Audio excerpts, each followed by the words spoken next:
በጋሻውን ተሐድሶ የምትሉት አለ። እንዲህ አውደ ምሕረት ላይ እንዲህ ብሎ ተናግሯል። የሆነ ቦታ ላይ ለሆነ ሰው እንደዚህ ብሎታል ተባለ። ሶን ምን አደረኩኝ? እሱን በተመለከተ በቂ መረጃ መጀመሪያ መያዝ አለብን። ትክክለኛ ኦርቶዶክስ ከሆነ በተሳሳተ መንገድ የተረዳ ነው በጋሻውም ማለት ነው። ትክክለኛ ካልሆነ ግን ምዕመኑ ማወቅ አለበት። 4 ጊዜ ያለ ስልክ ያወራን እናንተ ምን አልኩ? ቴዲ ይባላለሁ አዋሳ ነኝ አላልኩም? ምን ፈልገህ ነው አልከኝ። የምሰማው ነገር ምንድን ነው ብዬ ልክ ግራ የገባው ኦርቶዶክስ ሆኜ ጠየቁ። እንደው የመፈተን ምናምን እንደዚህ አድርጎ አቆልባብሰው አንተን የሆነች ቃል ሳት አድርጎ የሆነ ቃል መርጦ ለመውሰድም እኮ አይደለም። ምናልባት ተገፍተ ይሆን አልኩ። በማህበረ ቅዱሳን በሚደር በፍጹም አልክ። ካንተ አፍ ነው የወጣው። ሪካርዱን ደግመህ ሰግማው ዩቲዩብ ላይ አለልህ። ካጣሁ ልክልሃለሁ። ሁለተኛ ቤተ ክርስቲያን በትምህርት በአስተምሮ ደረጃ ችግር አለባት ወይ ስለ 1 እና 2 አይደለም ማአት ነው አልከኝ። ታዲያ አንተ ኦርቶዶክስ ነህ። ይሄንን አንተ ያወራው ሪካርድ ለሻሸመኔ ህዝብ ገለጽን አለቀ። ከዛ ምን ለህዝቡ የዚህን ሰው የክህደት ትምህርት ተመልከቱ። ደግሞ አበጥሬን ጠየቅኩ። እያንዳንዱ ነገር የመማፀኛ ብለህ ከተማ ላይ የሰበኩ ስብከት ምን ልታረገው ነው አልኩ። እሱም በጊዜው እናያለን ያልከኝ እኔው ራሴ በአካል እያለሁ ሪከርድ ያደረኩ እኔ ነኝ። የጸረ ተሐድሶ ዘመቻ ከሐስከፈ እኔ ያለው በአካል እዛ ላይ ያልተቃጠለን ቪዲዮ ያልተቃጠለ ካሴት ተቃጠለ ነው ብለህ ያውም ደግሞ ነው ዩቲዩብ ላይ ተለጥፈዋለህ። አረ ነገ ሰው ትውልድ ይጠይቃል እኮ። ያቺ ደግሞ የሚገርመው ለተንኮሉ ቪዲዮ የተቃጠለችው ነች ፓርት ቻይሰል እስቲ ከፍ አድርገው። ዙም ኢንና ዙም አውት የሚባል ነገር አለ። እስቲ ከፍ አድርገውና ሻሸመኔ ሲቃጠል የሚያሳይ የሻሸመኔ ቅዱስ ሚካኤል የሚያሳይ በፎቶሾፕ አይደለም፣ በአይ ቅንብር አይደለም፣ በአካል ቀኑ መቼ ነበር? ምን ዕለት ተቃጠለ? አትስሙ። ይሄ ሰው ማለት ይሄ ነው። ከዛ ለሻሸመኔ ህዝብ በስክሪን ስናሳይ ከዛ ህዝቡ ደግሞ ተቀብረናል። ለዩቲዩብ ለዓለም ሁሉ ተዳረሰ። አለቀ። እኛ ያደረግነው ይህንን ነው። ማጣራት ነበረብን አንተ ኦርቶዶክስ ለመሆን። ምክንያቱም ከያጣጫው የሚሰማው በጋሻው ኦርቶዶክስ ነው አይደለም የሚለውን ነው። ለዚህ ደግሞ ጠየቅኩ። ቤተ ክርስቲያን በአስተምሮ ደረጃ ችግር አለባት ካልከኝ በኋላ እኔ ካንተ ጋር ምን አይነት ግንኙነት ሊኖረኝ የሚችለው? ኦርቶዶክስ ነኝ እንዳስብህ ነው የምትፈልገው? ካርድ እንኳን አልቆብኝ እዛ ሳስደውልልህ ተመልሰህ እኮ አንተ የደወልከው ጌታ ምን እንደሆነ አላውቅም ተናገር አለኝ። አንተን እያልክ ጸልይ አልከኝ። ውዳሴ ማርያም ይዤ ልጸልዩ አልኩ። ልጠይቅህ ስለፈለግኩ እኔ እሱን አይደለም የምልህ። ደቤ የመታህም ጠይቀው፣ ምንም እያረክም ጠይቀው አለ። እቻ አሁን 4 በ4 የሆነች መድረክ መጣች ቀረች ብለህ ስትናገር የነበረው አንተ ታዲያ ኦርቶዶክስ ነህ? የቤተ ክርስቲያን እኮ መድረክ እኮ አይባልም ስሙ ራሱ አውደ ምሕረት ነው። የምህረት አውድ ነው። አንተ እኮ ነው ብትመጣ ብትቀር ችግር የለውም ያልከው። ይሄን ነው ለሰው ቪዲዮ ያረቅ ነው። ይሄ ቅንብር ነው። አንተ ከኔ ጋር አላወራሁም። ይሄን ስልክ ውሸት ነው ያቀረብኩት። የሆነ አንተን ለመጣል ነጥብ ለማስጣል የሚያስደርግ ነገር ንግግር ተናግሬ ነበር እዛ ንግግር ላይ። እስኪ ሪከርዱን በደንብ ስማው እና ኦርቶዶክስ እያለው በቅንነት የቤተክርስቲያኗን ስርዓት ጠብቀን መልአክን ባንዶን አልክኮ ጭራሽ ጠብቀን ነበር። ተው መልአክነቱ ይቅርብህ። ኦርቶዶክስ ነበር ተዋህዶ ነበር የምግባሩ ይቅር ግድ የለም። በሃይማኖቱ አንተ ኦርቶዶክስ አይነበርክ ከነበርክ ታዲያ እንዴት ማአት አስተምሮ ችግር አለባት እንዴት ትላለህ ታዲያ?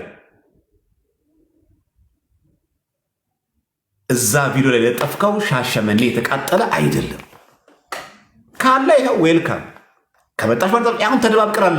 እድሜ ለቲክቶክ እያንዳንዳችን ለምናወራው ለምንናገረው ነገር ማስረጃ ማቅረብ አለብን። እንዴ ያሰግድን እኮ ቃላዋዲ አንተ ልታስታውቅ ነበር። እኔ አሁን ቤቴ ቁጭ ብያለሁ። ማአት ሰው ወደኔ ይመጣል ያልከው አንተ አይደለ? ወንዳው ውሸት እኮ ከተባለ እኮ እንዳንተ እኮ ያሸ የለም። ሚሊየም አዳራሽ ላይም ተገኝተህ መሰከርክ። የራስህ ተገፍቻ አይደለም አልክ። ጌታ ጠርቶኝ ነው አልክ። ከዛ ምን አልክ? የዛሬ 6 ወር ኢትዮጵያ ውስጥ ያሉ ጠንቋዮች ይሰበሰባሉ አልክ። መቼው 6 ወር አለፈ እኮ ዓመትም አለፈ። አንተን የተናገረ ጌታ ቃላባይ ነው።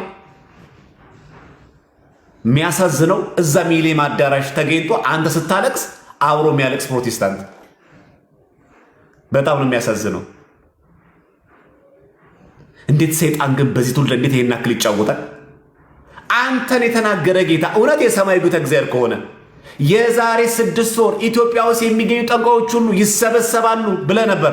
የት አለ? የት የሰበሰብካቸው? ቲክቶክ ላይ የሰበሰብካቸው? ዩቲዩብ ላይ የሰበሰብካቸው? መጀመሪያ አንተ ለተናገርከው ቃላባ የሆነ የክህደት ጥላቻ፣ ውሸት መጀመሪያ አንተ ከዛ ውጣ። እዚህ ዛሬ እኔ ላይቭ ላይ ለመግባትም ለመናገር ፈልጌ አይደለም። ከዚህ በፊትም ስትናገሩ ሰምቻለሁ። ግን እንደው በቃ ዝም ብሎ አንተ ማስታወቅ ስለማያስፈልግ ነው። አሁን ጨራሽ ግን የፎቶና የቪዲዮ መረጃ እንዳለ አስመስለ ሻሸመኔ ስለተቃጠለ ከተማዋን አዲስ ሲጀመር ገዛ አይባልም። ቢሆን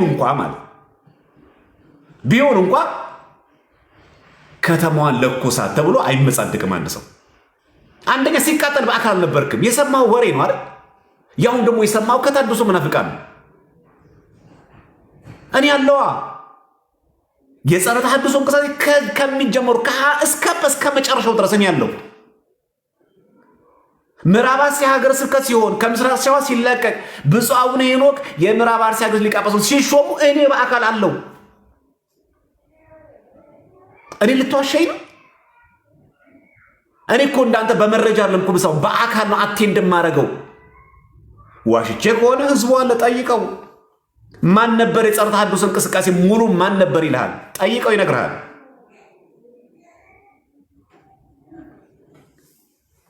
ካሴት አምጡና እዚህ ጋር አቃጥሎ አላልንም፣ አላቃጠልነውም፣ አላረግነውም። እንደዚህ ነውረኛም አይደለንም እኛ።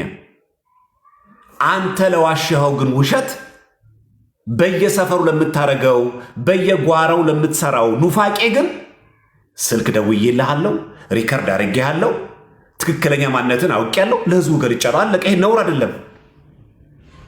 በቃ ኦርቶዶክስ አልነበርክም አንተ፣ አለቀ።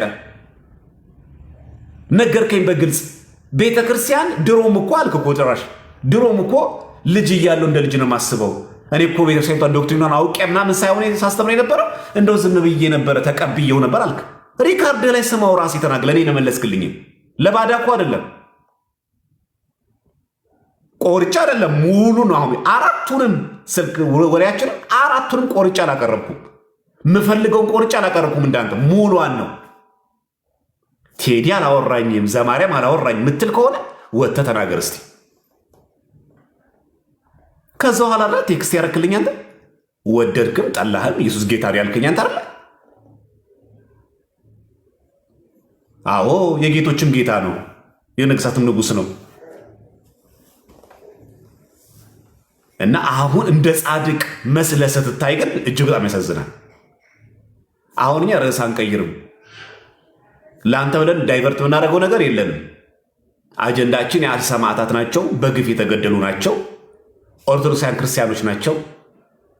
አንተ ምን አድርገህ ነው ብለህ በመሳለቅ የምታደርገው አይደለም። ሲሆን እንደ ሰብአዊነት ማሰብ እንኳን ኦርቶዶክሳዊ ሙስሊምም ቢገደል ፕሮቴስታንትም ቢገደል ሰው ነው፣ መሞት የለበትም ማለት ነበረብን እንጂ ራስን ኦርቶዶክስ እንደነበረ እና በግፍ እንደወጣ እዛ ሚሊኒየም አዳራሽ ለቆ አፍን ሞልተ የተናገርከው ተገፍቻ አይደለም የተናገርከው። የራስ አፍ ነው። ቤተክርስቲያን አስተምሮ ላይ ችግር አለባት። አንድ ሰው ኦርቶዶክስ ተዋሕዶ ቤተክርስቲያን አስተምሮ ላይ ችግር አለባት ከባለ ይህ ሞት ኦርቶዶክስ። ይህን ካለ በኋላ ምኑን ኦርቶዶክስ ሆነ ታዲያ? ለእኔን ያልከኝ እኮ እና የዛሬ 10 ዓመት እናንሰው ካልክ የዛሬ 10 ዓመት ቅዱስ ሚካኤል ቤተክርስቲያንም ይሁን በሻሸመኔ ባሉ አድባራት ላይ ያንተ ሲዲ ሲቃጠል የሚያሳይ ሙሉን ነገር ልቀቀው። ጀግና ኮንክ እውነት ካለህ አንተ። ሲጀመር ደግሞ የኔ ሲዲ ስለተቃጠል ደግሞ አንብዳት ደግሞ ተብሎ ደግሞ አይመጻደቅም አንድ ሰው። አንደኛ አልሆነ፣ ሁለተኛ እንደዛም አይመጻደቅም አንድ ሰው። እንኳን ሲዲ አንተ እንኳን በሰማዕትነት ብትገደል እንደ እስጢፋኖስ አቤቱ ጌታ ሆይ በዳ ትጠርባቸው ማለት ያለብህ እንኳን ሲዲ አንተ እንኳን ክቡር የሆንክ ፍጥረት ይስላሽ ተንኳ አንተ እንኳን ብትወገር እውነተኛ ኦርቶዶክስ ሆነ ተገኝተ ቢሆን ኖሮ ግን ያንተ ሪከርድ ነው ያወጣው። እኛ ያደረግነው ሪከርድ ነው ያሳየው ለህዝቡ። በቃ እንዳትታለሉ በጋሻው እንደዚህ ያለ በጋሻው እዚህ ቦታ ሲሰብክ እንደዚህ ያለ ወሬ አይደለም። ይሄው ሪከርዱ ይሄውን ያወራሁት። ስለዚህ ምዕመናን ኦርቶዶክሳውያን በዚህ ሰው ምክንያት ሌላ አጀንዳ እንዳንቀይር አንድ፣ ሁለተኛ ደግሞ እንደ እውነት መስሏችሁ ትክክለኛ ሰው መስሏችሁ ደግሞ እንደው በቃ እንደው ከልቡ የሚያወራስ መስሎ ሲያቀርብ በጣም ያሳዝናል። ልክ በግፍ እንደወጣ እኮ ነው እራሱ የሚቆጥረው። በጣም ይገርማል። እኔን ተዋሸኛለህ በአካል ያለሁትን ሳልሞት። ስለዚህ አሁንም ይሄ አሁን ለዋሸኸው ውሸት ሲቃጠል ደብሩን የሚያሳይ የትኛው መሻሻዊ ደብር በቅዱስ ሚካኤል ብቻ አይደለም፣ በየትኛው መሻሻዊ ደብር ያንተ ካሴት ተሰብስቦ ሲቃጠል የሚያሳይ ሙሉ መረጃ አምጣው፣ ልቀቀው። ይሄ ዝም ብሎ ሲቃጠል የሚያሳይ ዝም ብሎ ፎቶሾፕ አይደለም፣ አምጣው። እና ለዛ ነው አሁን ቤተክርስቲያን ጠላቶቿ ብዙ ስለሆኑ በዚህ ጠላቶቿ ብዙ በሆኑባት በዚህ ዘመን ቤተክርስቲያን እንዳላደገ ሰው ዛሬ እኮ ለመታወቅ እኮ ዛሬ እኮ ለመፈመስ እኮ ቤተክርስቲያን ናት። አፍን የከፈትክባት እዚህ ነው። አሁንም ግን አፍን ከፍተህ ትሰድባታለህ። ያደግከው እዚህ ነው። ስምህን ያገነነችው እሷ ናት። አውደ ምሕረቷን እኮ ባትሰጥ አሳልፋ እኮ አንተ እኮ እንደዚያ ሆኖ አትሆን ነበር። እና እግዚአብሔር ማስተዋል ጥበብን ይስጥህ።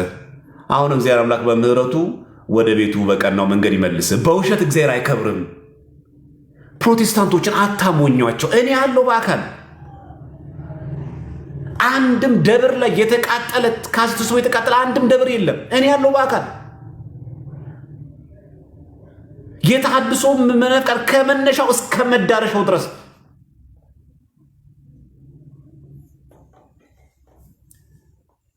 ለሚዲያ ነው የምትጮኸው። ይሄንን አያውቁም ብለህ ነው? ሰው እንዴት በሰማው እንዴት ያወራል? እነሱ ስለነገሩ ነው? የተሐድሶ መናፍቃን ጀሌዎቹ ስለነገሩ ነው? እዚህ ሻሸመኔ ተቃጠለ የምትለው ነገር ሙሉ ቪዲዮ መረጃ አምጣ። ይኸው ዲቤት ነፃ ጽፍ ያደርግልሃል። በቃ እኔን ምንም አናደርግም። እኔና የምናወራው ወሬም የለም። ቪዲዮውን ክፈተውና ሙሉን የሻሸመኔ ደብርን የሚያሳይ ሲቃጠል ሲያቃጠው የነበረው ሙሉን አምጣው። ሁለተኛ እኔ ኦርቶዶክስ ነበርኩ ካልክ ያ ሪከርድ እናሰማውን ለህዝቡ ህዝቡ ይፋርደው። ይኸው ቴዲ የሚባለው እኔ ነኝ። ይኸው ሐዋሳን እያልኩ እኔ ነኝ። ይኸው ለዛ ምዕመናን ግራ እንዳትጋቡ። ለፕሮቴስታንት ምናልባት የዋሆች ዝም ብላላችሁ እንደው እውነት እኮ ምናምን የምትሉ ስላላችሁ እኔው አለው በአካል ምናልባት አሁን በቲክቶክ በሰሞኑን እዚህ ላይ ሚዲያ ላይ ስለምታይ አሁን የመጣ መስሎ ከሆነና አሁን ዝም ብለን ብቻ ስንሯሯጥ ምናምን የምታይ መስሎን ከሆነ አይደለም። ሁላችን ራሳችን እንደቀደምት ማሰብ የለብንም። ከኛ በላይ አሉ፣ በጣም ብዙ ይቆዩዋሉ። ራሳችን እንደመጨረሻ በቃ አገልጋይ ምናምን ትጉህ አድርገን ሌላውን ሰው ሞኝ ማድረግ የለብንም። ማንም ጅል አይደለም በዚህ ዘመን። አንተ የምትሰራውን ፖለቲካ ማንም ይሰራዋል። እውቀት አይጠይቅም። በቃ አለቀ። አፈቀላጤ መሆን ነው። ስለዚህ ምዕመናን እንደው ዝም ብሎ አፍ ተናግሮ ምናልባት ደግሞ ቪዲዮ ተሰርቶበት ሲቃጠልና ምሳይ እንደዚህ ያቺ የተቆረጠችዋ ቪዲዮና ሲያሳይ የለም ደብሩና ያሳያታችኋል ሲቃጠል። እዚህ ደግማችሁ ተመልከቱት። ዝም ብሎ የሚንበለበል ነገር ካሴት አድርጎ የሆነ ቆሻሻ ማጠራቀሚያ ሲቃጠል ነው የሚያሳየው። አለቀ። ከፍ አድርጎ ቤተክርስቲያን ተቃጠለ። የት ደብር? መቼ? ምን ቀን ላይ? ይኸው ጠያቂ ትውልድ መጣ እኮ። ይኸው ሌላ ቦታ እንኳን በመሃል እንኳን አልሄድኩም። 4ቱንም ዓመት የተሐድሶ መናፍቃን ከመጀመሪያው እስከ መጨረሻው እኔ ባከራል። ማን ላይ ቆመሽ ማንን ታሚያለሽ?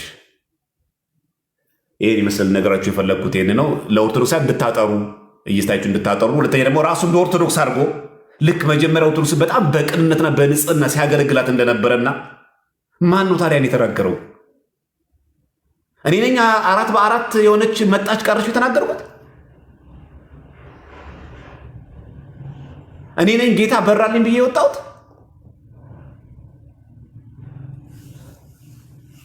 ስለዚህ አስፈላጊ ነው ካላችሁ ሪከርዱን እንልቀቀው ድጋሚ። ይኸው የዛሬ 10 ዓመት እንልቀቀው ይውጣ እንዳለ አንድ ነገር ሳይቆራረጥ እኔ የሚያወራው አንተ የሚያወራው ይለቀቅ። አንተ በዛ ሰሞን አንተ ኦርቶዶክስ ነበርክ። ከወጣ በኋላ አይደለም ሚሊኒየም አዳራሽ ላይ ከወጣ ምናምን ከለፈለፍክ በኋላ አይደለም። አንተ ኦርቶዶክስ ያለ አንተ ኦርቶዶክስ ነበርክ። አሁን ራስን እንደዚህ ቀያይሮ ማቅረብ ምን ይጠቅማል? በቃ መብትህ እኮ ነው። የፈለከውን መመከተች ለምን ድንጋይ አታመልክ? መብትህ ነው። ኦርቶዶክስ ነበርኩ ግን አትበል። ምክንያቱም ኦርቶዶክስ እያለ ቤተ ክርስቲያን በአስተምሮ ደረጃ ችግር አለባት ብለህ ተናግረኸኛል፣ ነገረኛል። ለእኔ እሱ ነው ለህዝቡ የለቀኩት። እኔ ይህ ነው ለሻሸመኔ እዚህ ያሳየ ነው። እኛ ይኸው በጋሻው የምትሉት ሰው ይኸው በአስተምሮ ደረጃ ችግር አለባት። የዛ ሰዓት እኮ አንተ ሪከርድ ላይ ተገፍቼ ነው እንደው ቤተክርስቲያን ውስጥ ታውቅ የለ እበልጥ ብለው ተገፋፍቼ ነው፣ በድምፄ ቀንተው ነው፣ በዝናዬ ቀንተው ነው፣ በስብከቴ ቀንተው ነው የምትል እኮ አንድ ነገር ነው። አለቀ። አንተ ግን እኮ የነገርከኝ በአስተምሮ ደረጃ ቤተክርስቲያን ችግር አለባት ነው ያልከኝ። ከዚህ በኋላ ስለምን ስለ ግለሰብ አወራለሁ? ከዚህ በኋላ ስለምን ስለ ማህበረ ቅዱሳን እናወራለን? አሁን እኮ የማህበር ዋሻ እኮ ተወገደ። በቃ አለቀ። ራስን ችለህ እኮ ወጣ። ቤተክርስቲያን በአስተምሮ ደረጃ ችግር አለባት አልከኝ።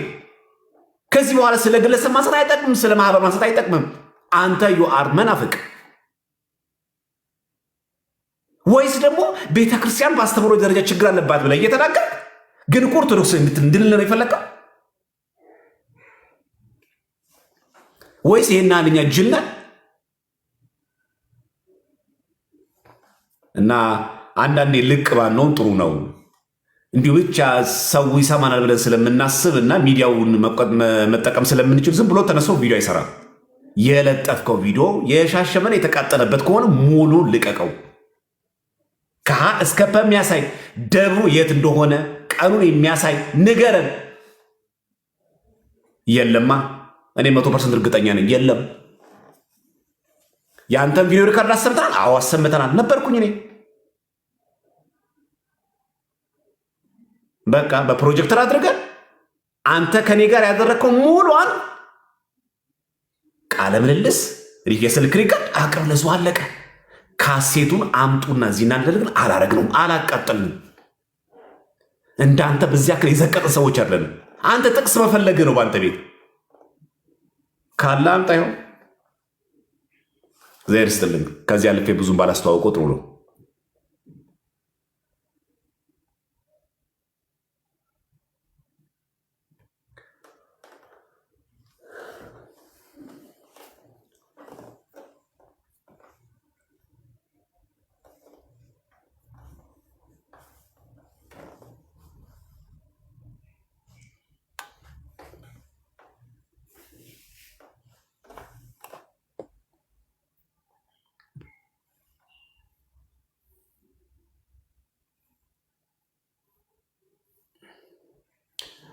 እሺ ይቅርታ እንግዲህ የማይመለከትን ጉዳይ ብዙም ግለሰብ ተኮር ማድረግ የሌለብን ነገር ማንሳት ተገቢ ባይሆንም ግን ይሄ ሰው ጭራሽ ዛሬ ደግሞ ምዕመኑን ለመበከል በዚህ ልክ በሚሰራበት ጊዜ እኛ መስራት ስላለብን ለዛ ነው የነገርናችሁ። የእኛ ጉዳያችን አሁን ስለሚሞት ነው፣ ስለሚገደል ሰው፣ ስለሚታረድ ሰው፣ በሰቀቀን ስላለ ሰው ነው የምናስበው። እሱን ነው የምንናገረው። እኛ የሚያስጨንቀን ያ ነው። አሁን ዛሬ ነገ ይመጣሉ ብለው በሰቀቀን ለሚተኙ በአርሲ ሰማዕታት ላሉ ሰዎች ነው። እኛ ችግራችን እነሱ ናቸው። በምን መንገድ እናግዛቸው? በምን መንገድ እንርዳቸው? ምክንያቱም አቋም መግለጫ ከመናገር ለእነዚህ ሰዎች ድምፅ ከመሆን ባሻገር የእኛ ድምፀኛ ጮት እኮ እንዲሰማ እንዲደመጥ አድርገን ለእነዚህ ሰዎች እኮ እህል ውሃ መሆን አለበት አይደል እንዴ? እህል ውሃ መሆን አለበት፣ ምግብ መሆን አለበት። ስለዚህ አሁን እኛ በዚህ በሰሩት ቪዲዮ ምናምን አሁን እኛ ተቀልምሰን መተን እንደዚህ ያለ በጋሻው ምናምን ብለን አንተ ርዕስ መስጠት አንፈልግም። በቃ መዝቀጥ የለብንም። ግን አሁን ጭራሽ ቪዲዮ አስደግፈ አይነት ልክ የመረጃ አይነት ሰው መስለ ስትቀርብ ግን መዝቀጥን ሰው ማወቅ አለበት። ይኸው አለው በአካል እኔ በቃ እኔን ማውራት ያለብህ በአካል ምክንያቱም ከመጀመሪያው እስከ መጨረሻው እኔ ያለው በአካል ስለዚህ ኦፊሻሊ የምንጠይቀው መተን እዚህ መጠይቀን ማፋጠጠን የለብህ መተን ይኸው ቪዲዮ ይኸው ያቃጠላችሁ ብለህ እዚህ አፋጠን እዚህ መተን ይኸው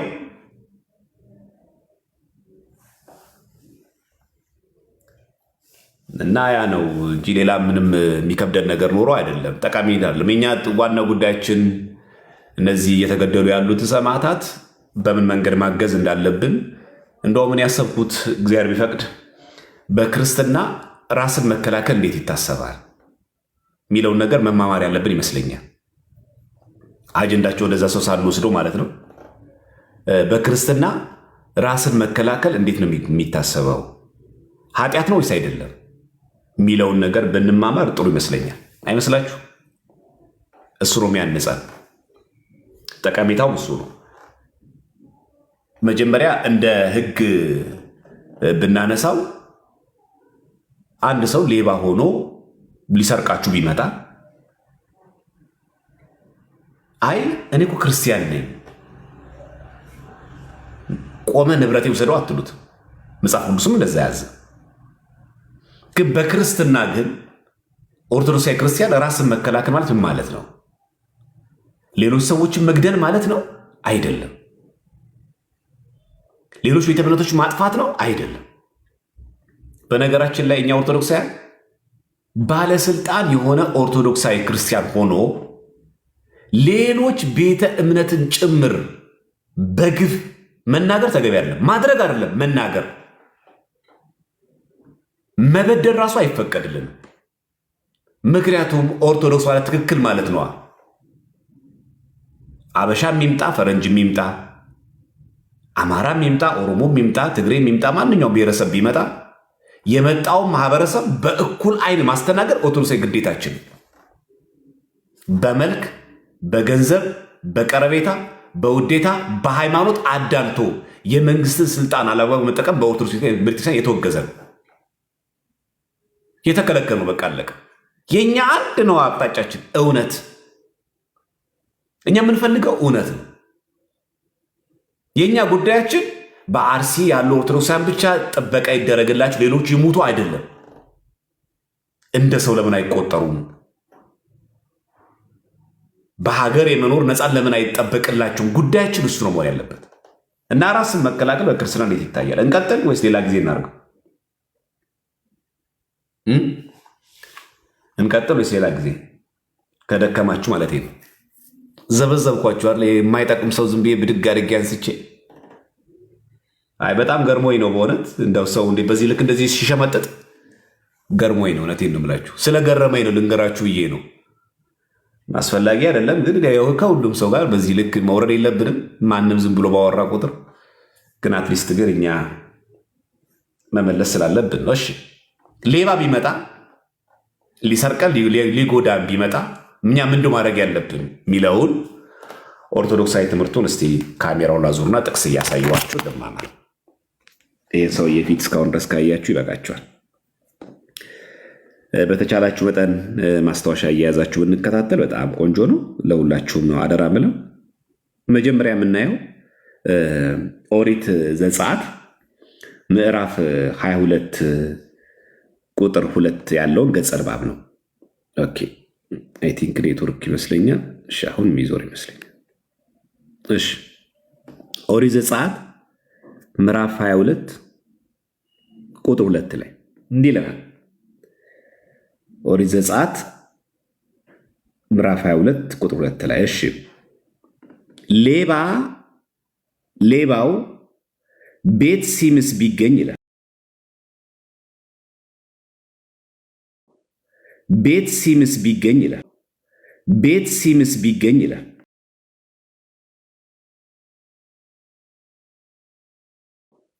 ቤት ሲምስ ቢገኝ ይላል። ቤት ሲምስ ቢገኝ ይላል።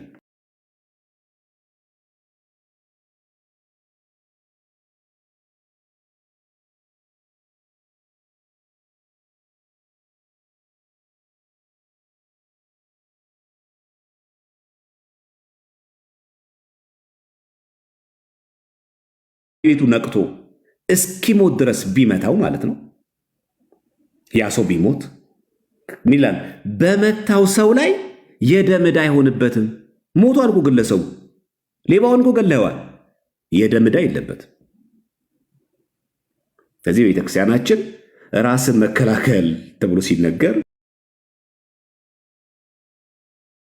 መከላከል ተብሎ ሲነገር መከላከል ተብሎ ሲነገር መከላከል ተብሎ ሲነገር መከላከል ተብሎ ሲነገር መከላከል ተብሎ ሲነገር መከላከል ተብሎ ሲነገር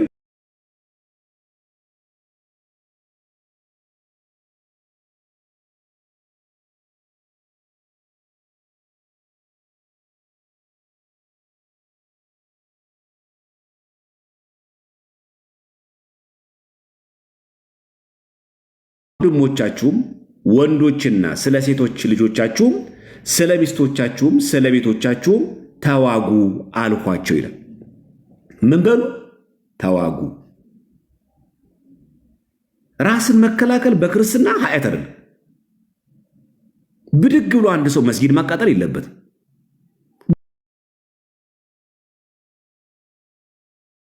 ማቃጠል የለበትም።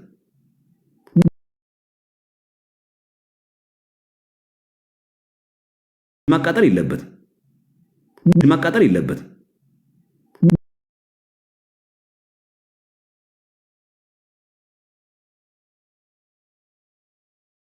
ሰው ካለ በኋላ ታላላቆቹና ሹማምንቱንም የቀሩትም ሕዝብ ሁሉ አትፍሯቸው፣ ታላቁና የተፈራውን ጌታ አስቧል። ከዛ ስለ ወንድሞቻቸው፣ ምክንያቱም የጦርነቱ ምክንያት ስለ ወንድሞቻቸው፣ ለምሳሌ የአድዋ ጦርነት ቁጭ ብለን ያሸነፍነው ስለ ወንድሞቻችሁም ስለ ወንዶችና ስለ ሴቶች ልጆቻችሁ ስለማ ስለ ወገን ስለ ወንድም ስለ ወንዶች ስለ ሴቶች ስለ ልጆቻችሁ ስለ ሚስቶቻችሁ ስለ ቤታችሁ ተዋጉ አልኳቸው ይላል። ይሄን ያለው ማን አልኳቸው ነው የሚለው? ተዋጉ አልኳቸው ነው የሚለው። ይሄ የሚለው ነህምያ ነው።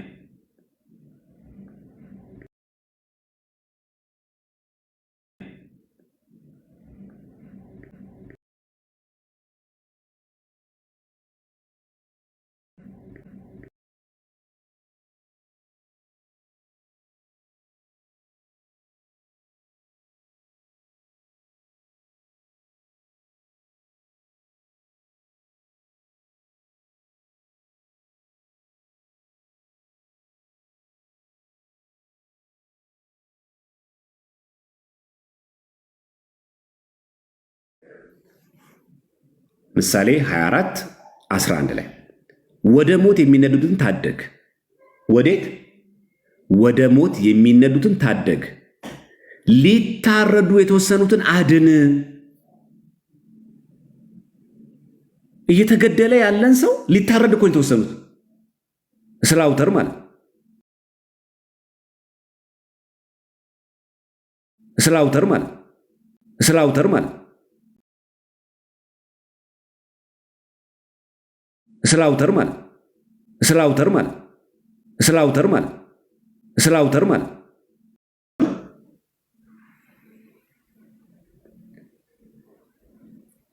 ይሰማችኋል?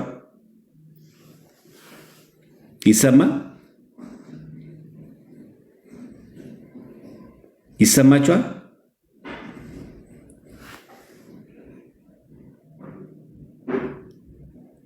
ምንም አልሰማችሁ? ኦኬ እሺ፣ አይሰማም? እሺ፣ ከየት ነው ያልጀመራችሁ? የትኛው ነው የማይሰማው? እሺ፣ ኔትወርክ ይሆናል። አይ ቲንክ እሺ፣ በአፍ ብቻ ላሰማችሁ እንደዛ ከሆነ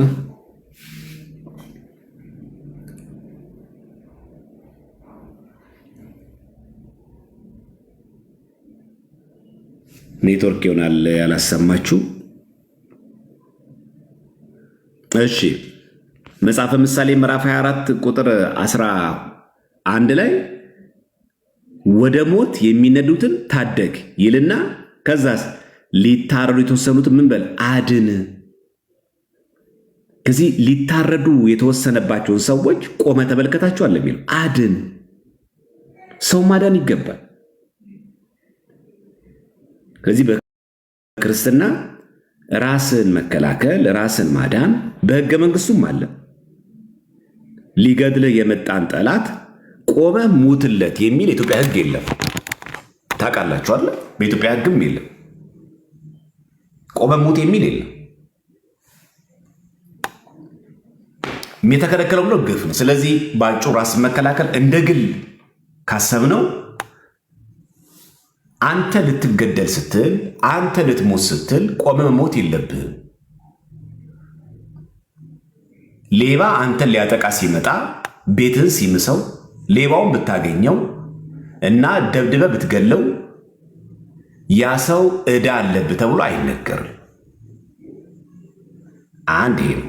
ሁለተኛ በጣም ማወቅ ያለብን ደግሞ ሀገር ስትወረር ልክ እንደ አድዋ ዘመቻ አባቶቻችን ታቦተ ጊዮርጊስን ይዘው ነው የሚዘመቱት እንጂ አይ በቃ እግዚአብሔር አለ ቸር አለ እሱ ይታደጋል ቁጭ አላሉ።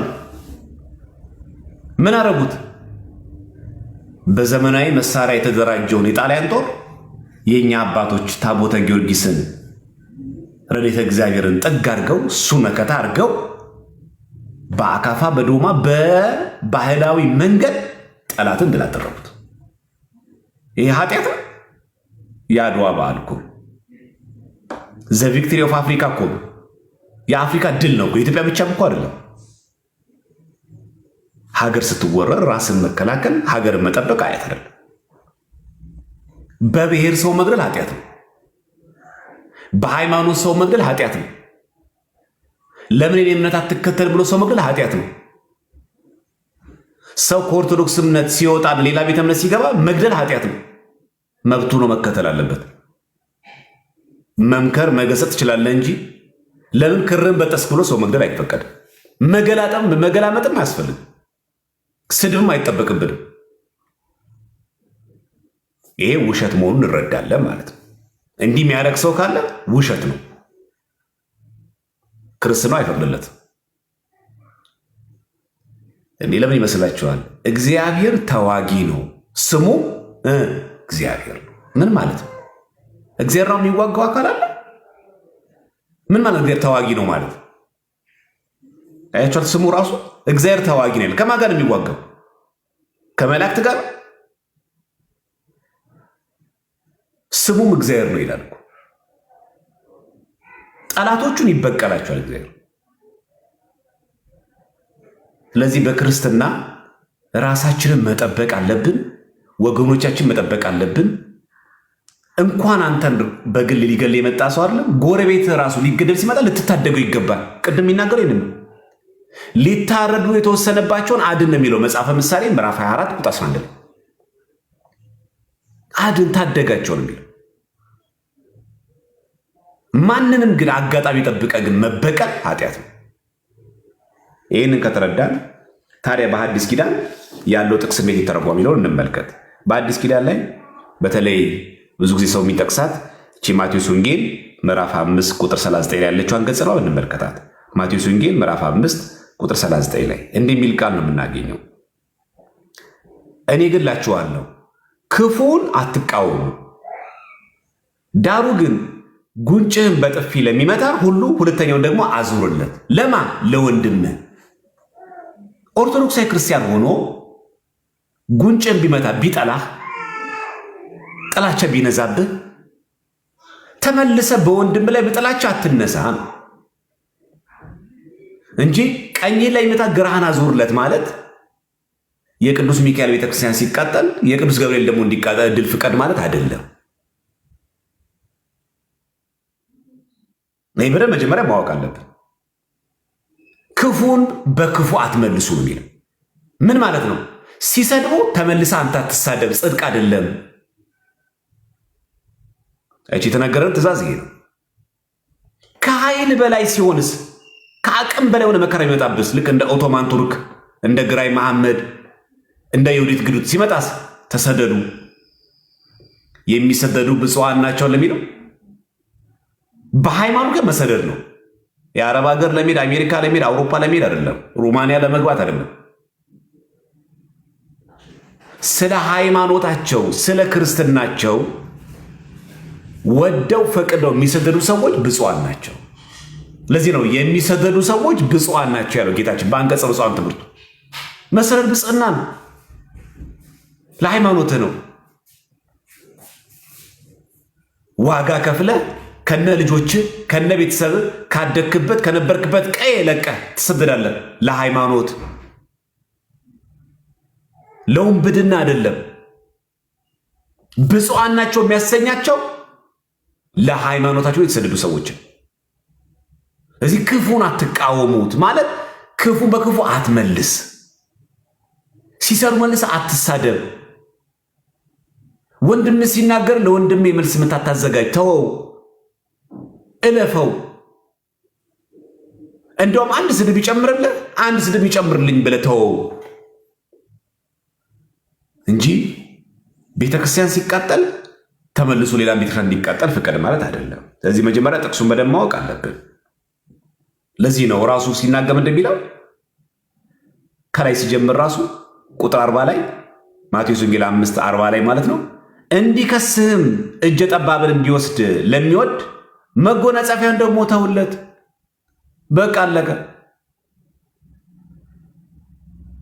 ይህን ልብስ ፈልጋለሁ ሲል አረ ነጠላውን ጭምሮ ሰደው። ይሄ ለሌባ አይደለም ለወንድም። እንደዚህ አይነት ቦታ የለም ማለት ነው ያጋጠሙ ስራ ቦታ ላይ ሆናችሁ የእናንተን የስራ መደብ የሚፈልግ ኦርቶዶክስ የሆነ ሰው አልገጠማችሁ? ማጠብቁት ሰው አንድ ቢሮ እየሰራችሁ አንድ ሃይማኖት ይኖሯችሁ አንድ ደብር እያስቀደሳችሁ እያወቃችሁት ነገሩን ሁሉ ግን በጣም በሚገርማችሁ የራሱ ኦርቶዶክስ ጠላት የሚሆንበት ጊዜ የለም። ተውለት። እሱ ያችን ፖዚሽን የሥራ መደብ ነው የፈለጋት። አንተ መስሪያ ቤቱም ተውለት እንጂ እንዴት ኦርቶዶክስ እንደዚህ ያደረገ ቢበለ በጠላትነት አትነሳ፣ በወንድምህ ላይ በክፋት አትነሳ፣ ተውለት። ንግግሩ ይሄንን ነው የሚገልጸው።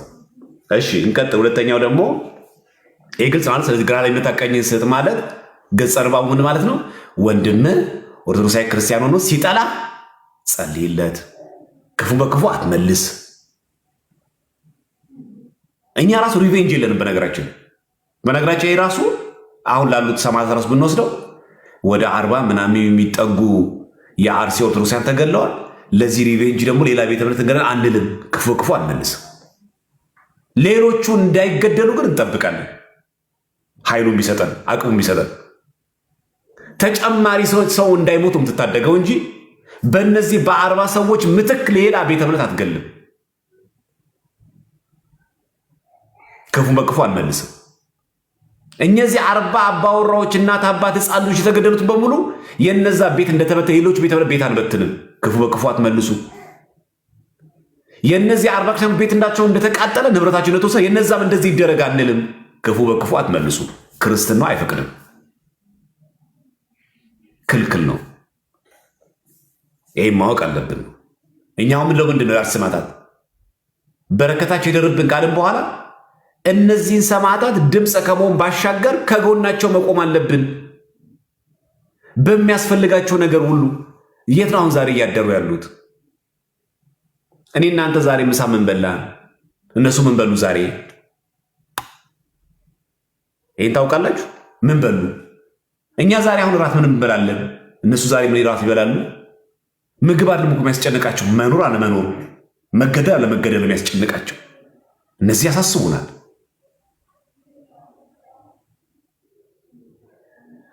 ስለዚህ ይህን ማወቅ ያለብን ነው። ሁል ጊዜ ራሳችን ማሰብ ያለብን ይሄን ምን ይበላሉ እነሱ ምን ይጠጣሉ እና በየትኛውም መንገድ አሁን ርዕስ ብታነሱ ብዙ ነገር ታነሳላችሁ። በኢትዮጵያ ሃይማኖት ጉባኤ ርዕስ ማንሳት ትችላላችሁ። በአባቶች ጠቅላይ ቤተ ክህነት በአባሳት ምን ሆኑት እሱን እንተወው በቃ ከምንደማ ማለት ነው። የሚሻለው ነገር ከኛ የሚጠበቀው ነገር ማድረግ ነው። ሰማዕታትን ለመርዳት ምን ያክል ዝግጁ ነኝ እኔ? የቀረው ምዕመን ኦርቶዶክሳዊ ለማጽናናት ምን ያክል ዝግጁ ነኝ? ክፉ በክፉ መመለስ እንደማይገባ እናውቃለን ወይ? በቃ ይህንን ማወቅ ያለብን ክርስትናችን የሚያዘው ይህንን ነው። እና ክፉ በክፉ አትመልሱ ማለት የተገደሉ ክርስቲያኖችን የሚተካ በዛው እጥፍ ልክ ሌሎችን መግደል አይፈቀድም። ቤተክርስቲያናችንን ቢያቃጥሉ ቤተክርስቲያናችን መልሰን ሰርተን እንዳይቃጠል እንጠብቀዋለን እንጂ በተቃጠለው ቤተክርስቲያን ምትክ ሌላ ቦታ አናቃጥልም። ሌላ ቤተ እምነት አናቀም። ነውር ነው፣ ኃጢአት ነው። ክርስትናችን ስለማይፈቅድልን ማለት ነው። ሌላኛው የሚጠቀሰው ጥቅስ በዚህ በሮሜ መልእክቱ ሐዋርያ ቅዱስ ጳውሎስ ምዕራፍ 12 ቁጥር 19 ላይ ነው። ይህንን አንብብላችሁ። ሮሜ መልእክቱ ምዕራፍ 12 ቁጥር 19 ላይ እንዲህ የሚል ቃል እናገኛለን። ሮሜ 12 19 ተወዳጆች ወይ ራሳችሁ አትበቀሉ ይላል። አሁን ያለው ማለት ራሳችሁ ማለት አትበቀሉ። አንተ በአርሲ የምትገኝ ክርስቲያን ወይ እናትህ ወይ አባትህ ወይ ወንድምህ ወይ ልጅህ ወይ ታናሽ እህትህ ወይ ታናሽ ወንድምህ አታዩናል። በዚህ ጊዜ ሌላ ቤተ እምነት እንጂ ልግደል ብለህ ግን አትበቀል። ራሳችሁ አትበቀሉ። ወንድሜን እንደገደሉ ወንድሙን ገላሉ አትበል። አባቴን እንደገደሉ አባቱን ገላሉ እንዳትል። ቤቴን እንዳቃጠሉ ቤታቸውን አቃጥላለሁ እንዳትል። ንብረቴን እንዳወደሙት ንብረታቸውን አወድማለሁ እንዳትል። ክፉን በክፉ አትመልስ። ራሳችሁ አትበቀሉ ብሎ ያ በቀሌ ማን ነው? የእግዚአብሔር ስለሆነ ይልና ለቁጣ ፈንታ ስጡ እንጂ በቀሌ የኔ ነው። ምን ፈንታ ለሱ ስጡ። በቃ ከተቆጣ ከፈረደ እሱ ራሱ ይፍረድ። የራሔልን እንባ ያበሰ የራሔልን ጮት ያበሰ አምላክ እሱ ይድረስልን ካለ በኋላ እኔ ብድራቱን መልሳለሁ ይላል ጌታ ተብሎ ተጽፏልና። ብድራቱ ባን የሚመልሰው እግዚአብሔር እውነተኛ ፈራጅ ነው። አሁን የነዚህ አርሲ ሰማዕታት ደም ለጥ አድርጎ የሚያስተኛን ይመስላችኋል? ችግር የለውም። ሰው ይቀየራል፣ ገዳዮችም ይሞታሉ፣ ባለስልጣንም ይቀየራል፣ ካቢኔም ይቀየራል። ሁላችን እንሞታለን፣ እናረጃለን፣ እናልፋለን። ብረት ለበስ የሆነ ሞትን የማይቀምስ ማንም የለም። ይመንም አይመንም ክርስቲያን ይሁንም አይሁንም አይቀርለትም ሞት። እግዚአብሔር ግን የእነዚህን ሰማዕታት ደም ግን ይበቀላል። በራዕየ ዮሐንስ ምዕራፍ 6 ቁጥር 9 ላይ እንዳለው አቤቱ የሰራዊት ጌታ እግዚአብሔር ሆይ ደማችንን በምድር ላይ ያፈሰሱትን ሰዎች የማትበቀለው እስከ መቼ ድረስ ነው አሉት።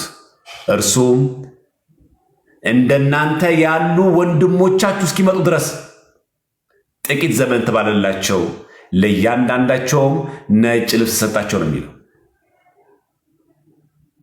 የድል አድራጊነት ይላሉ ቅዱሳን። አሁን እነዚህ 40 ሰማዕታት ይናገራሉ። አቤቱ የሰራዊት ጌታ እግዚአብሔር ሆይ በአርሲ የተገደልነው እኛ ገዳዮቻችን የማትበቀለው እስከ መቼ ድረስ ነው ይሉታል። አዎ እናንተ ሰማዕታት እንደናንተ ያሉ የሚገደሉ በክርስትናችሁ ሌሎች አሉ። እነሱ ሰማዕታት ወንድሞቻችሁ ይምጡና እሱ ዋጋውን ይከፍላል። ተበቃይ አምላክ ማን ነው? እግዚአብሔር ስለሆነ ስለዚህ በክርስትና ራስን መከላከል አልተከለከለም፣ በሕግም አለ። ቤት ድረስ መጥቶ ሊገል የመጣውን ነገር ሙት የሚል ትእዛዝ የለንም። ቤተክርስቲያን እየነደደ እያየ እያቃጠሉት እያየ ያቃጥሉትና መጨረሻ ላይ እንሰራለን አንልም ወይ ቆመን ቪዲዮ አንቀርጽም፣ እንከላከላለን፣ ቤተክርስቲያናችንን እንጠብቃለን። ክርስቲያኖችን እያረዱ እያየ ቆሜ ልይ ብለህ ቪዲዮ አትቀርጽም። ራስን ትጠብቃለህ፣ ልጆችን ወንድሞችን ትጠብቃለህ፣ እህቶቻችን ትጠብቃለህ። ኃጢአት የሚሆነው ማንኛውም ግፍ ኃጢአት ነው።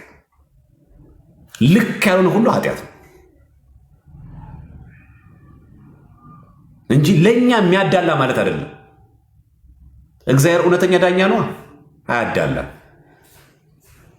ሰው የሚባል ፍጥረት እንዲሞት ቤተክርስቲያናችን አትፈቅድም። ለምን? በአርአያ ሥላሴ የተፈጠረ ሰው እንዲሞት አይፈቀድም በክርስትና። ሰው ነዋ። ሰው ደግሞ ክቡር ፍጥረት ነው። በጣም ብዙ ርዕስ ማንሳት ትችላላችሁ በዚህ ጉዳይ ላይ። ምናልባት አሁን ኔትወርኩ ሳላሰማችሁ እንጂ የቀደምት አባቶቻችን ደግሞ ስለ ሰልፍ ዲፌንስ ምን ብለዋል የሚለው ነገር ለማንሳት ፈልጌ ነበር። ኔትወርካችን ትንሽ የተመታ ነው መሰለኝ፣ አላስኬደንም። ሌላ ጊዜ ደግሞ እንቀጥልበታለን። ይበቃችኋል።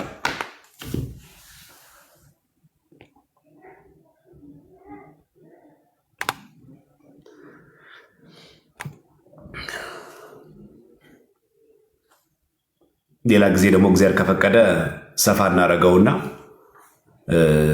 ራስን መከላከል በቤተክርስቲያናችን በቀደምት አባቶች ራሱ እንዴት ይታያል ቢሆን እናየዋለን።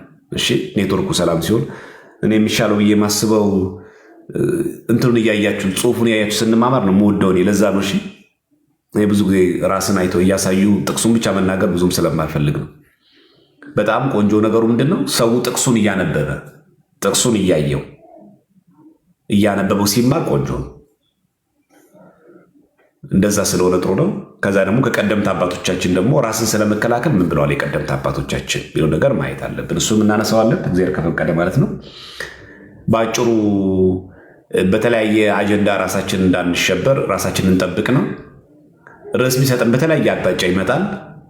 ራሳችን መጠበቅ ነው። አሁን ሀሳባችንም አጀንዳችንም መሆን ያለባት ቤተክርስቲያን እና ሰማዕታት ላይ ብቻ ነው። ሌላ ተጨማሪ በአንድ ነገር አናስገባም። በቃ ወዴትም የሚንቀሳቀስ እናንተ ራሳችን ችሎ ብሎ ብቻ መቀመጥ ነው። ራስን ችሎ ብቻ መቀመጥ። ርዕስ የሚሰጠን ሰው በመጣ ቁጥር ወደዛ ገልበጥ ማለት የለብን። እየከፋ ምናምን ሲመጣ ልክ እንዳሁኑ ትንሽ ሪፍሌክሽን እንሰጥበታለን። ከዛ ግን እኛ ራሳችንን ማቆም አለብን። ይሄ አንድ ነገር። ሁለተኛ በጣም ስክን ማለት አለብን። በስሜት በኃይለ ቃል በማይገባ ንግግር መናገር የለብንም።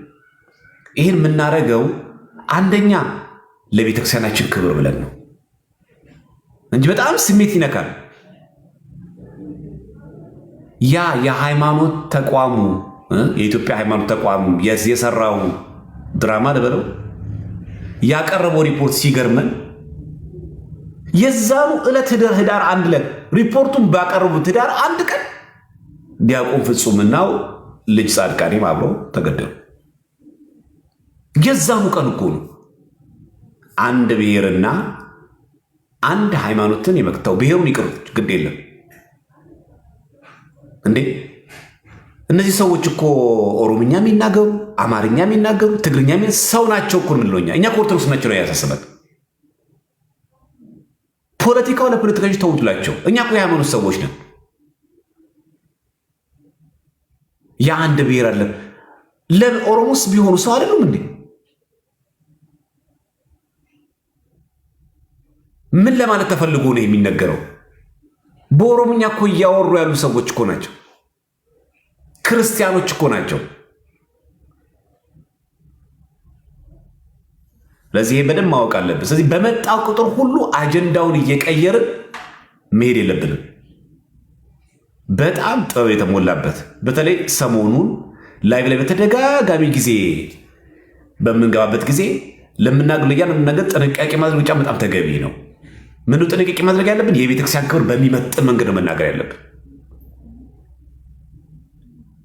በቃ እንደው ፌክም ስትሰሙ በቃ ረጋ ብላችሁ መተንተን ያለባችሁ። አንዳንድ ሰው ሊያነካካችሁ የሚፈልግ ሰው አለ። ከፖለቲካ ጋር እንድትነካኩ የሚፈልግ ሰው አለ። አንዳንድ ሰው ደግሞ ነገር ሰሪ አለ። ስለዚህ ስለምታስቡ ስትናገሩ የቤተክርስቲያንን ትምህርትን በጠበቀ መልኩ ማውራት ነው። ይሄ የትም ሀገር ሆነን ነው መናገር ያለብን። ቤተክርስቲያን ምን ትላለች? በ40 ሰማዕታት ምትክ 40 ሌላ ሰው ገደሉ ትላለች አትልም። ክፉን በክፉ አትመልሱ። ሰማዕታቱን ግን ድምፅ መሆን ግን ተገቢ ነው። ሰማዕታቱን ማገዝም ተገቢ ነው። ሰከን ሲልም መንፈሳዊ ጉዞ ብናረግስ እንዴ! እኛ ገንዘብ አዋተን ሲንሄድ ወደ ጻድቃኔ ማርያም እንሄድ የለ እንዴ?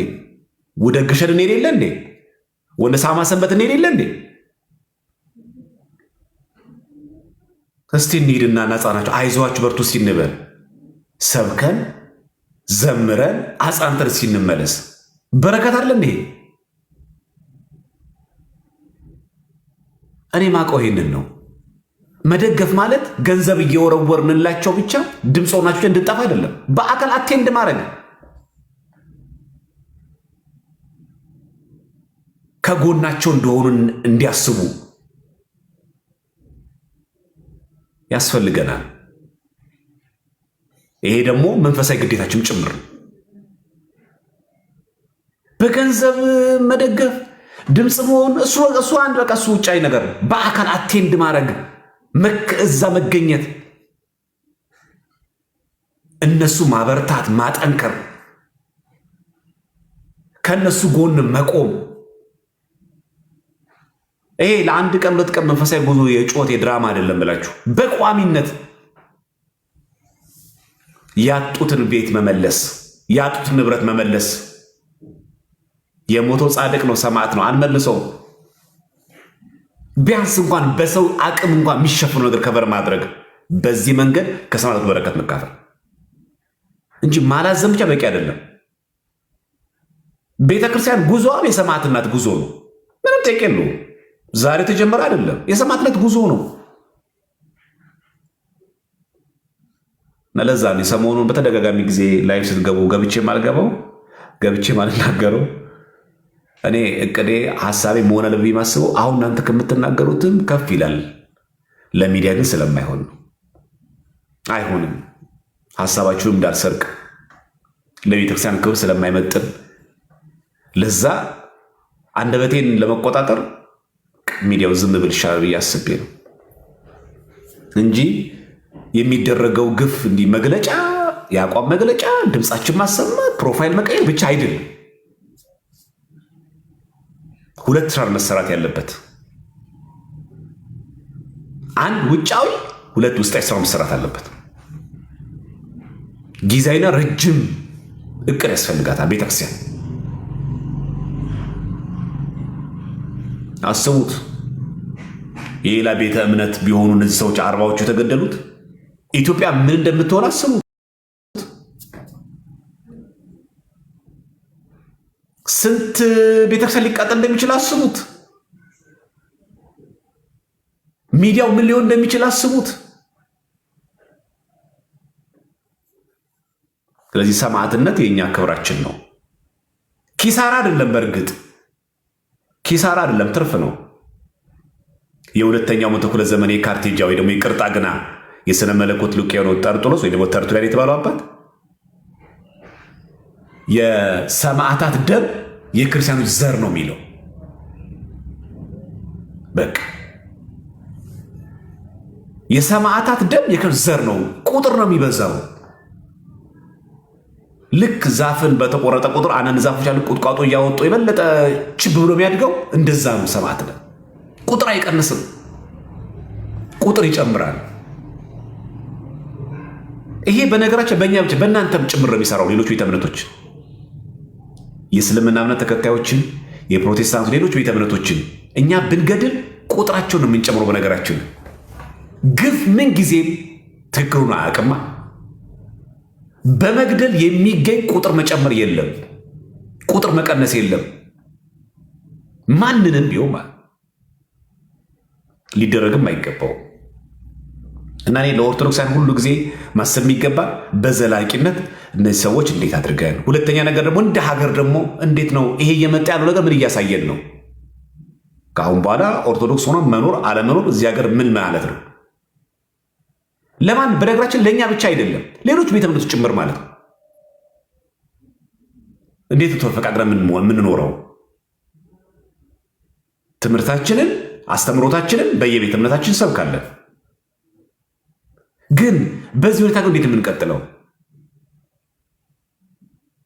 ገዳዮቹና ማንም ይሆኑ እኛ ጉዳያችን እነሱ አይደሉም። ይሄ ግን ግድያ አጋጣሚ ግን አይደለም። ይህን ጥያቄ ይሄ ግድያ ግን የገንዘብ አይደለም፣ የንብረት አይደለም። ቁጣን መቀስቀስ እኛ ዋናው ጉዳያችን ሃይማኖት መርጦ ብሔርን ተዉት። ምክንያቱም እኛ ጋር በክርስቶስ ሁላችን አንድ ስለሆንን ማለት ነው። ከማይጠፋው ዘር ተወልዳችኋል የሚለው። ስለዚህ የትም ቦታ ላይ ያለ ኢትዮጵያዊ፣ የትም ቦታ ላይ ያለ ኦርቶዶክሳዊ ክርስቲያን ለእኛ አንድ ወንድማችን። ፖለቲከኞች በዚህ ልትሸውዱን አይትችሉም። አንድ ብሔር አይደለም፣ ስለ ብሔር አታንሱብን። እንኳን ኢትዮጵያዊ የሆነ ቀርቶ ነው በወልድ ውሉድ በክርስቶስ ክርስቲያን ነው ማንኛውም ሰው ኦሪየንታል ቤተክርስቲያናት ውስጥ ያለ ሰው ማንኛውም ሰው ለኛ ሰው ኢትዮጵያ ሰው ነው ብቻ ማለት ነው። ተውት አማራ ምናምን ተውት፣ እሱ ነው የብሔር ጉዳዩንም ተውት። አሜሪካዊ መሆኑ አንድ ሰው ኦርቶዶክሳዊ ክርስቲያን ከሆነ ለኛ አንድ ነው ከኛ ጋር ለምን ይሞታል እንላለን እኛ። እንደ ሰው ደግሞ እንደ መጽሐፍ ቅዱስ ደግሞ ሰው ለምን ይሞታል ብለን እንጠይቃለን። ማንም ሙስሊም ስለምን ይሞታል? ፕሮቴስታንት ስለምን ይሞታል? ለምን ይገደላል? ጉዳያችን አስተምሮ ከሆነ አስተምሮታችንን ወጥተን መመስከር ነው። ሚዲያው አለ፣ በዛ ላይ ደግሞ ከምንም ላይ ደግሞ ቤተ እምነታችን አለ። ሁሉም ቤተ እምነት የየራሱ መምለኪያ አጸድ አለው፣ አጠራለሁ፣ በዛ ላይ ይሰብካል። ከፍ ሲል ደግሞ በሚዲያ ወጥቶ ይመሰክራል። አስፈላጊ ከሆነ ወጥቶ ዲቤት እያደረጉ መማር ይቻላል። ጭቅጭቅ ስለሌለበት መረጃና እውነት መሰረት ያደረገ ውይይት መወያየት ይቻላል። ምን ችግር አለ? ከዛ ውጭ ግን በቀናት ተነስተን ግን አንዱ ምናምን መግል ግን አያዛልቀን። ቁርሾ ነው የሚወልደው። ስለዚህ ድምፅ መሆን አንድ ነገር ነው። ሌሎች መንግስታት፣ የዓለም መንግስታት ጭምር እንዲያውቁት ማድረግ ተገቢ ነው። ምንም ጥያቄ የለውም። በአካል ግን አቴንድ ማድረግ ግን አለብን። መቼ እግዚአብሔር የፈቀደ በአካል ብቻ አይደለም፣ በሎጂስቲክ ደግሞ የሚያስፈልጋቸው ነገር ማገዝ ደግሞ ይገባል። የተረፉትን ምን እየበሉ ይሆን? አሁን ቤታቸው ያድሩ ይሆን? አሁን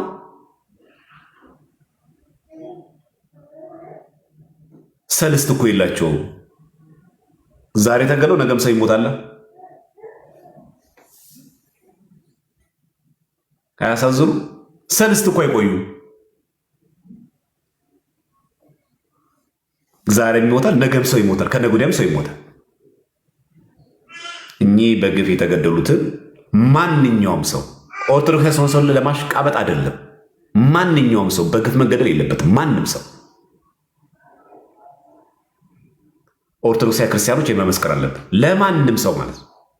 ይሄ እንደው ለመግባባት ለሀገር ፖለቲካ እንደው ተፈቃቅሮ ለመኖር እንደዚህ ሌሎች ቤተ እምነቶች እንዳይከፋችሁ ለመናገር ለምናደርገው አስተምሮታችን ስለማይፈቅድ ነው።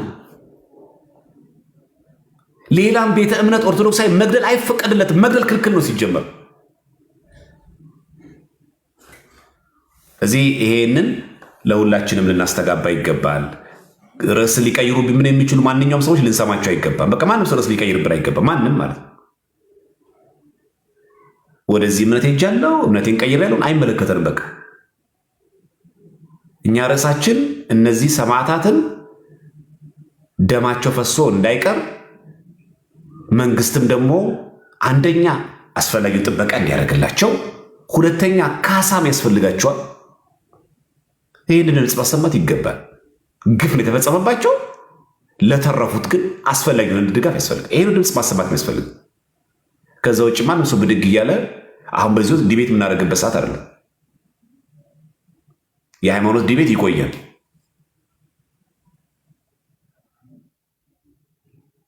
ስለዚህ አሁን እንደዛ የምናነሳበት አይደለም። አሁን አጀንዳችን የአርሲ ሰማዕታት መጀመሪያ መኖር ነው። ስንኖር አይደል ዲቤት የምናደርገው? ስንቆም አይደለም? ላይቭ እንገናኝ ብለን የምናወራው ስንኖር አይደለም? አጀንዳችን እነሱ ናቸው። ሁለተኛ በገባንበት ላይቭ ላይ ደግሞ ገብተን ደግሞ እግዚአብሔር እንደረሳ ማሰብ የለብንም። ይህም ማወቅ አለብን። እግዚአብሔር ያያል። አሁንም ግን ማሰብ የሚገባው በዚህ ወቅት ደግሞ ይህን አስበን ደግሞ ንስሐ መግባት፣ ስጋው ደግሞ መቀበል፣ ቤተክርስቲያን መጠጋት እንጂ ፕሮፋይል ብቻ መቀየር አይደለም ያስፈልገው። ህይወታችንም ጭምር እንቀይረው። ህይወታችን እንቀይረው። ስለ አርሲ ሰማዕታት እየጮኸ ጭፈራ ቤት የሚያደርሰው ታዲያ ምኑን ክርስቲያን ሆነ? ለአርሲ ሰማዕታት ድምፅ ሆናለሁ ብሎ ወንድሙን እየጠላ ምን ዋጋ አለው? ስለዚህ መጀመሪያ ህይወትን ከመቀየር ጋር ነው። ህይወታችን ሊቀየር ይገባል። በቃ ይሄው እንደዚህ መሞት እንዳለ አውቀን ህይወታችን እናስተካክለው። በቃ ነገም ልንጠራ እንችላለን፣ አናውቀው። ሰማዕትነት ከዚህ ቀደም እንደተማማር ነው የዛን ቀን የቤተክርስቲያን ስራዋ ነው። በቃ አለቀ። እኔ ላይቭ ላይ በጣም ብዙ ሰዓት ወስጄ ባለፈው አንስቻለሁ። ደግሜ አሁን አላነሳውም። ከመጽሐፈ ቅዳሴ አንድምታ ይሄን አልተነጋገር ነው። እግዚአብሔር የሰማዕትነትን ስራ ይሰጠን ዘንድ የሚለውን አንድምታው አላየንም? ትዝ አይላችሁ? ስለዚህ ስለ ሰማዕታት ከዚህ በፊት ስለተማርነው ያንን ቪዲዮ ገብታችሁ ተመልከቱ። የዛ የተገደሉ ቀን የገባ ነው ላይቭ ማለት በ21 ይመስለኛል በ11 በ14 ወይ ደግሞ በ21 ላይቭ ላይ በዕለቱ በተገደሉበት ቀን ላይቭ ገብተን ስለ ሰማዕታት የተማርንበትን ተመልሳችሁ ተመልከቱት። በቃ የቤተክርስቲያን ስራዋ መሆኑ ማወቅ አለብን። ከዛ ግን ቀጥሎ ግን ማድረግ የሚገባል ህይወታችን ደግሞ እኛ ማስተካከል ደግሞ አለብን። ስለዚህ እዚህ ያላችሁ የኛ ልጆችም ርዕስ አትስጡም ባካችሁ። አንዳንድ ሰው አለ ጨርስ ሲል አይወድም አለ መሰለኝ። በቃ ጨርስ ሲል አይወድም አንዳንድ ሰው በቃ ስፔሻል አቴንሽን የሚፈልግ ሰው አለ። ረሳችሁኝ ወይ የሚል ማለት አክቹዋሊ በሽታ ነው። ይሄ በጣም በሽታ ነው በእውነት። አሁን ቤተክርስቲያን አሁን በዚች መከራ ባለችበት ስለኛ አሁን ሰው ማንሳት አለበት ስለግለሰብ ማለት ምን ከዚህ በለጠ ምን ይነሳ? ከሰው ህይወት መሞት ካልፍ ከዚህ በኋላ ምንድን መዓት የሚባለው ምን ሲመጣ ነው?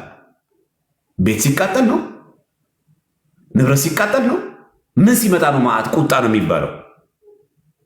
ሰውን የሚያክል ፍጥረት እንዳንተ ኦርቶዶክሳዊ ክርስቲያን የሆኑ በ40-80 ቀናት የተጠመቁ ሰዎች እየሞቱ ለምንድን ነው የግል ርዕስ እኛ የምንሆነው? ርዕስ አትስጡም። በቃ ርዕሳችን በቂ ነው። አጀንዳችን ሰማዕታት ናቸው። ዓላማችን ማገዝ ነው። በቀል እግዚአብሔር ነው። አለቀ። እኛ በ40 ፋንታ 40 ለመግደል አይደለም። ነገ የሚሞቱ አሉ። ለእነዚህ ሰማዕታት ድምፅ መሆን አንድ ድምፅ መሆን ከመሆን ባሻገር ደግሞ አስፈላጊ የሆነ ድጋፍ፣ ኦፊሻል የሆነ ይቅርታ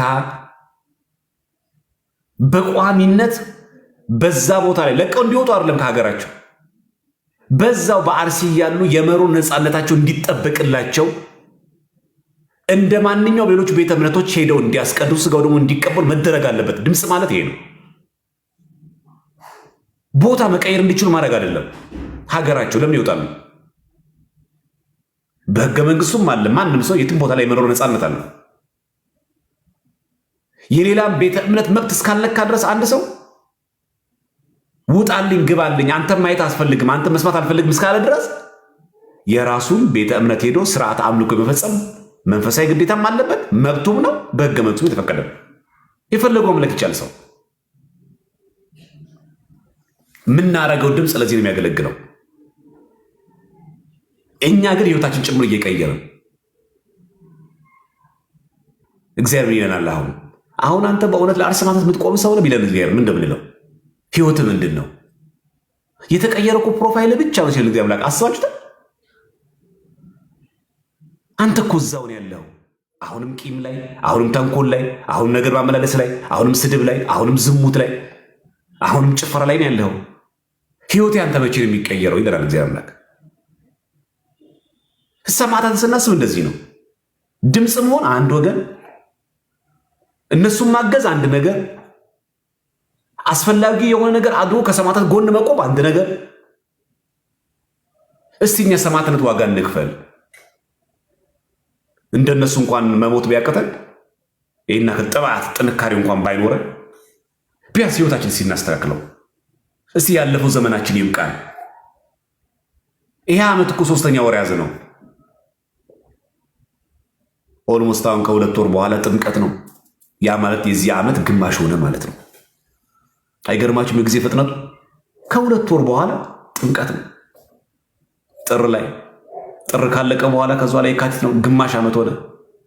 የዚህ ዓመት 6 ወር አለቀ በሉ። 2018 እኮ ትናንትና ነው የጀመርነው፣ አለቀ። እኛ መቼ ነው የምንቀየረው? መቼ ነው በቅድስና የምንመላለሰው? እኛ እኮ መቀየር አቅቶን እኮ እንደው አለመቻላችን ነገር እኮ ነው።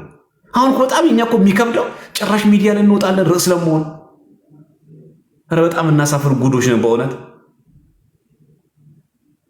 እንደምን ተፍገምግመ ራስን መንፈሳዊ ህይወት ውስጥ ለመክተት በቅዳሴው በሰዓታቱ በማህሌቱ ለመሳተፍ እንደው መጋደል ሲገባ ብዙ ደግሞ አንተ ጭራሽ ለቤተክርስቲያን ሌላ ትኩሳት ሌላ ርዕስ።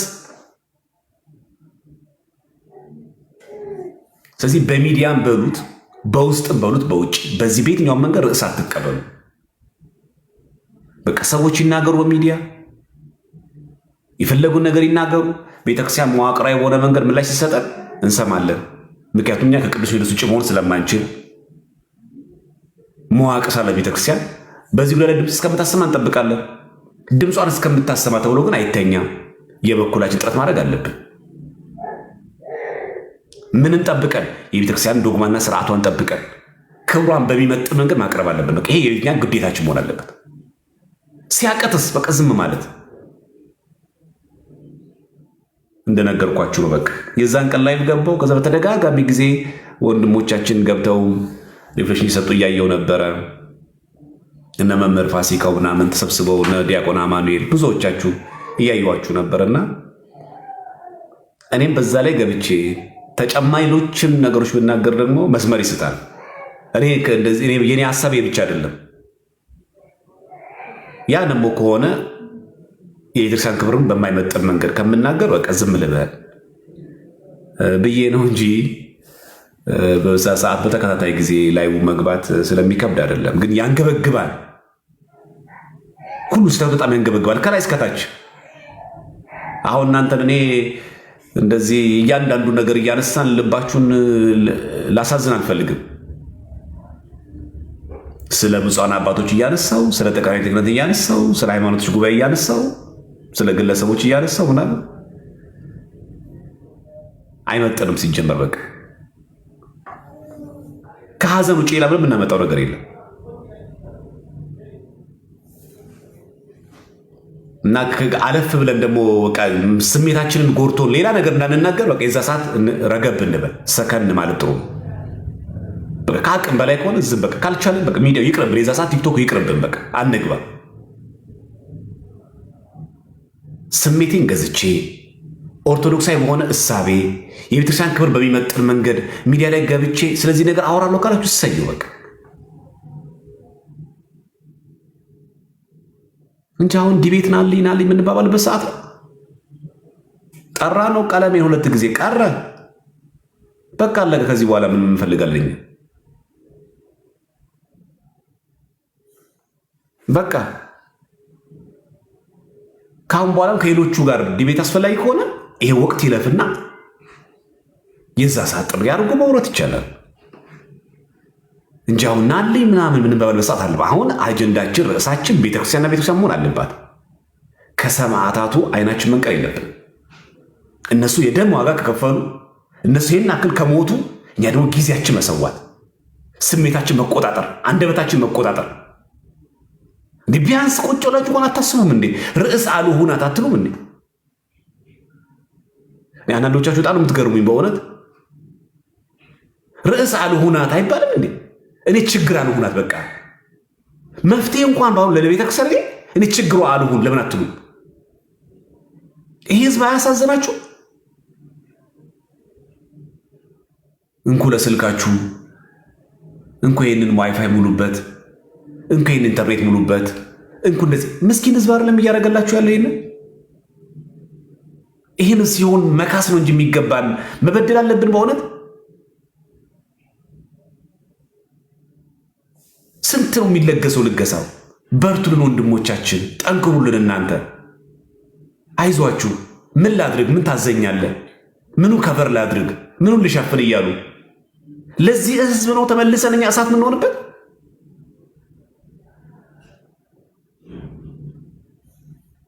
አይዟችሁ በርቱ እያሉ ላሉ ሰዎች ምስኪን ህዝብ እኮ ነው። ኦርቶዶክስ ማለት እኮ ቀና ህዝብ እኮ ነው።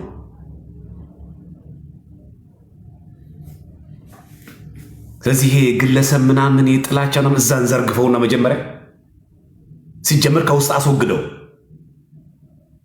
ይሄ በቀል ሪቬንጅ ምናምን ያለበት ሰው እዛው ተውት። በቃ እኛ ርዕሳችን የአርሲ ሰማዕታት ናቸው። ከዚህ አይናችን ሊከለል የሚችል ማንም ሰው መስማት የለብንም።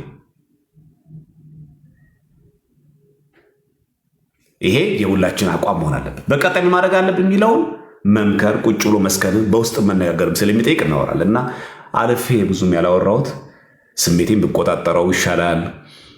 የቤተክርስቲያን ክብርን መጠበቅ አለብን። የጠቅላይ ቤተ ክህነት መዋቅርን መጠበቅ አለብን። አካሄዱ መጠበቅ አለብን በሚል መሆኑ እንድትረዱ ነው እንጂ ብዙ ነገር ማንሳት ይቻላል። ከላይ እስከታች ብዙ ነገር ግን ለእናንተ አይመጥንም፣ አይጠቅማችሁም።